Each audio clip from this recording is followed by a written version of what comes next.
I think that that was one of the biggest things for me too, is just always sort of falling into this trap of thinking that, you know, I was just so unfortunate. Like all these things just kept happening to me, and you know, and I didn't deserve them, and I don't know why, and I was just that guy that always kept having bad things happen.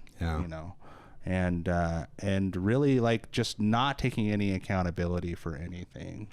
And that was maybe one of the biggest things that I gained from rehab, was understanding that I'm not special, and that you know, like I'm not entitled to anything, and that if I want something, I've got to work at it.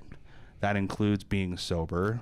That includes a new job. That includes a new career. Like I had just fallen into this thought process of things are going to happen for me, and I'm just going to sit here and wait for them to happen, you know?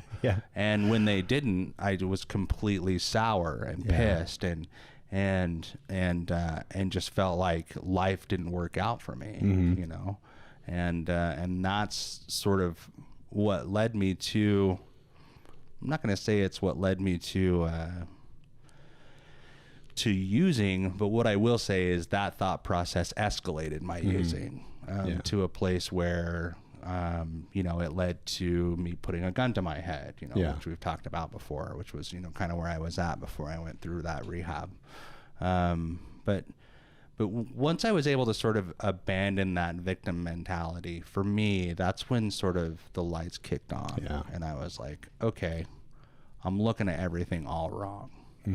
And because these thought patterns and these defense mechanisms and coping mechanisms and everything that we have established in our brain patterns and everything leading up to that point, it wasn't something that I could easily turn around.